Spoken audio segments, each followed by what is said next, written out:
आरोग्याच्या प्राचीन प्रणालींबद्दल आपण विचार करतो तेव्हा आपल्याला वाटतं की त्या केवळ काही उपायांची यादी असतील. पण खरं तर त्यामागे एक खूप खोल विचार, एक पद्धतशीर अल्गोरिदम दडलेला असतो.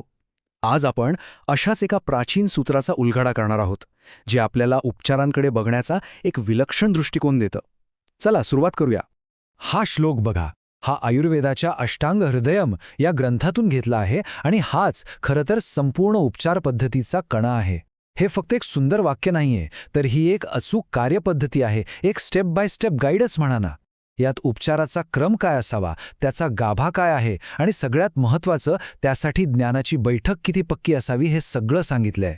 हे सूत्र आपल्याला सांगतं की उपचार हे अंदाजे करायचं काम नाही, तर ते अत्यंत विचारपूर्वक करायचं काम आहे. तर यातला सर्वात महत्त्वाचा शब्द आहे ज्ञानपूर्वम समाचरेत. याचा अर्थ काय? तर संपूर्ण ज्ञानाने कार्य करणे. हे तत्त्व आयुर्वेदाला केवळ काही घरगुती उपायांचा संग्रह नाही, तर एक अतिशय विचारपूर्वक आणि विश्लेषणात्मक प्रणाली म्हणून स्थापित करतं. म्हणजे प्रत्येक निर्णय, प्रत्येक औषध, प्रत्येक सल्ला हा सखोल ज्ञानावर आणि तपासणीवर आधारित असला पाहिजे. डोळे झाकून काहीच नाही. चला तर मग या अल्गोरिदमच्या पहिल्या पायरीकडे वळूया. श्लोक म्हणतो रोगामाधो परीक्षेत, म्हणजे आधी परीक्षण करा. पण परीक्षण कोणाचं? आजाराचं? नाही. आणि इथेच आयुर्वेदाचा दृष्टिकोन खूप वेगळा ठरतो. तपासणीची सुरुवात आजाराने नाही, तर त्या रुग्णापासून होते. आयुर्वेदात तपासणीचा हा एक अतिशय कठोर आणि तार्किक क्रम आहे.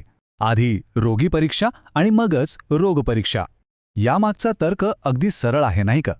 कोणताही आजार हा हवेत तयार होत नाही, तो एका विशिष्ट व्यक्तीच्या शरीरात आणि मनात असतो. त्यामुळे आधी त्या व्यक्तीची मूळ रचना, तिची सध्याची स्थिती समजून घेणं अत्यंत आवश्यक आहे, आणि मगच त्या रोगाचं खरं स्वरूप आपल्याला समजू शकतं.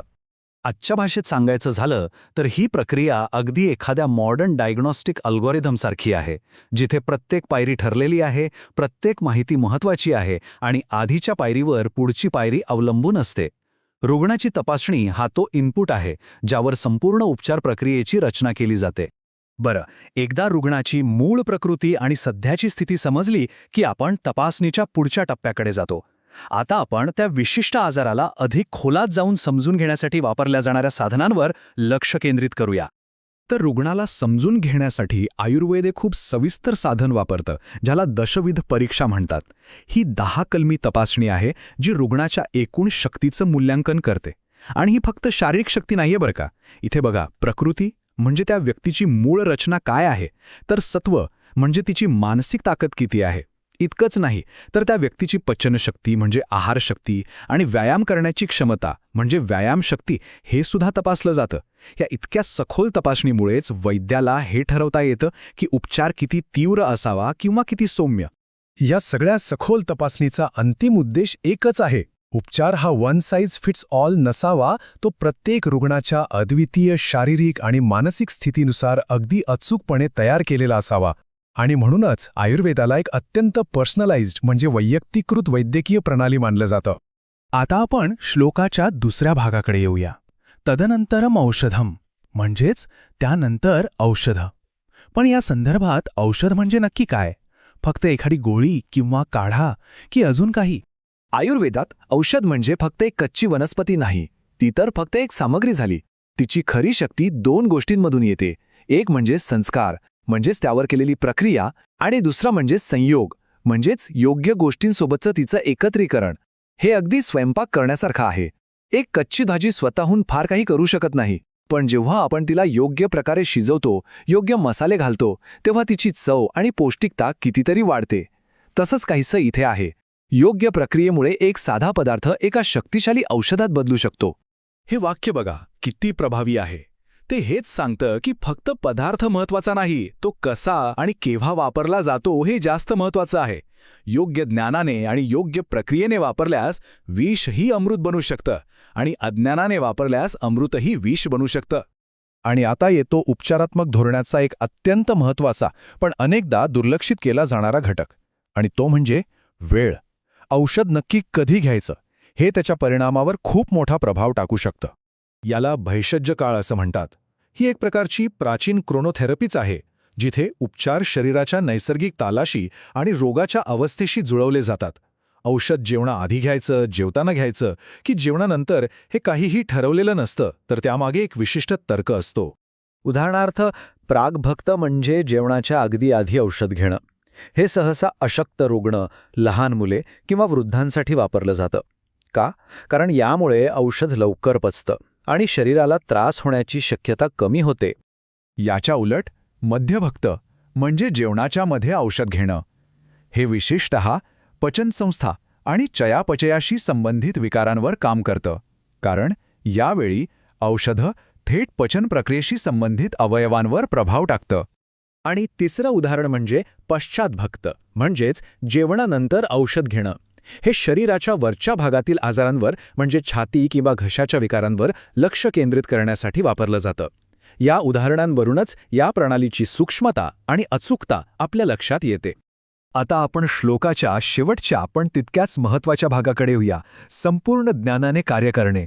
यात केवळ औषध देण्यापलीकडेही काही गोष्टी येतात. ह्यात येतात सहाय्यक उपचार आणि जीवनशैली, जे उपचाराचा एक अविभाज्य भाग आहेत. इथे पथ्य आणि अपथ्य या दोन खूप महत्त्वाच्या संकल्पना आहेत. सोप्या भाषेत सांगायचं तर पथ्य म्हणजे तो आहार आणि ती जीवनशैली जी उपचाराला मदत करते, आणि अपथ्य म्हणजे ती जी त्याला बाधा आणते. आयुर्वेदात पथ्याला केवळ एक सल्ला नाही, तर स्वतःचं एक उपचार मानलं जातं. ते औषधाइतकंच महत्त्वाचं आहे. कोणी काय खातं, कसं जगतं, हे सगळं उपचाराच्या योजनेचा एक अविभाज्य भाग आहे.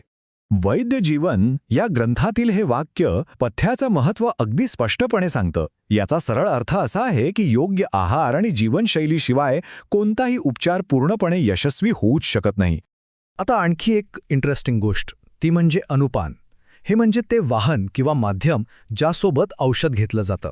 औषधाचा प्रभाव वाढवण्यासाठी, त्याचं शोषण सुधारण्यासाठी किंवा त्याची क्रिया शरीराच्या अगदी विशिष्ट भागापर्यंत पोहोचवण्यासाठी याचा उपयोग होतो. अनुपान काहीही असू शकतं. गरम पाणी, मध, तूप किंवा अगदी एखादा खास औषधी काढा. महत्वाचं हे आहे की ही निवड सुद्धा ठरवून केलेली असते. औषध कशासोबत घ्यायचं हे सुद्धा उपचाराच्या अचूक रणनीतीचाच एक भाग आहे. हे पुन्हा एकदा या प्रणालीची सूक्ष्मता आणि विचारपूर्वक रचना दाखवून देतं. तर आपण पाहिलं की एका साध्या श्लोकातून एक किती सखोल आणि बहुस्तरीय उपचार पद्धती आपल्यासमोर उभी राहते. रुग्णाची तपासणी, रोगाचं निदान, योग्य औषध निवडणं, त्याची योग्य वेळ ठरवणं आणि पथ्य, अनुपान यांसारखी सहाय्यक काळजी घेणं, या सगळ्या गोष्टी एकमेकांशी जोडलेल्या आहेत आणि त्या एकाच मार्गदर्शक तत्वातून उगम पावतात. आणि हे सगळं आपल्याला एका विचार करायला लावणाऱ्या प्रश्नावर आणून सोडतं. जर आपण आपल्या आधुनिक आरोग्य प्रणालीमध्ये वैयक्तिकरण, वेळेचं महत्त्व आणि आहारासारख्या समग्र घटकांना अधिक महत्त्व दिलं, तर आपल्या आरोग्याकडे बघण्याच्या आपल्या दृष्टिकोनात काय आणि कसा बदल होऊ शकतो यावर नक्कीच विचार करायला हवा.